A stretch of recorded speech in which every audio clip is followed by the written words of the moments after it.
Vital Kamerhe interdit de voyage selon l'UNC, décision qu'auraient prise les autorités congolaises. Le ministre de l'Intérieur rejette cette information. Vous écouterez Richard Mouy.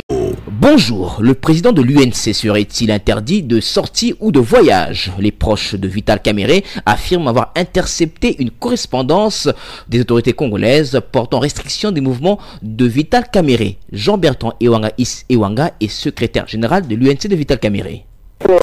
À confirmer parce que nous avons eu d'abord vent de l'information et puis ensuite il y a des Congolais et puis des paix de justice qui nous ont fourni les documents et nous avons le ministre de l'Intérieur pour en savoir plus. Il a dit qu'il n'y a pas d'interdiction mais les documents. Mais moi aussi, nous nous posons cette question. Qu'est-ce qu'on lui reproche?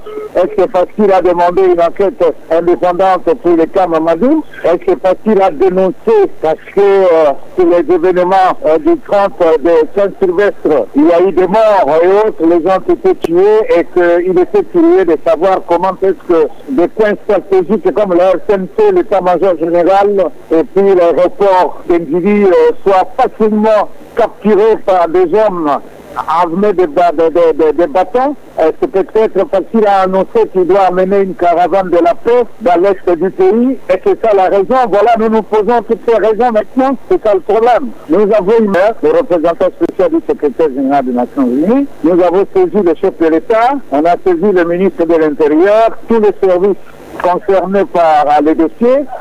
Et nous attendons la suite qu'on nous fixe, qu'on nous donne les motivations, les raisons pour lesquelles un fils digne du pays doit être interdit de se déplacer ou de quitter le pays. Alors ça c'est très grave. Mais ça nous amène.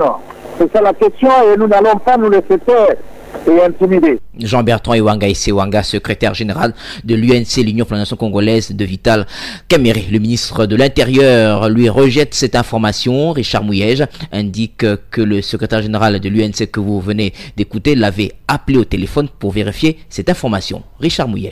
Il m'a appelé lui-même pour me poser cette question. Je lui ai dit que j'allais vérifier parce qu'il a accusé la DGM. Renseignement pris, la DGM était surprise par cette information. Finalement, parce que les collaborateurs de Vital Kamerhe sont allés remettre cette copie au DG de DGM, j'ai eu et la copie remise à DGM et la copie remise à la dame qui travaille pour RFI à Kinshasa.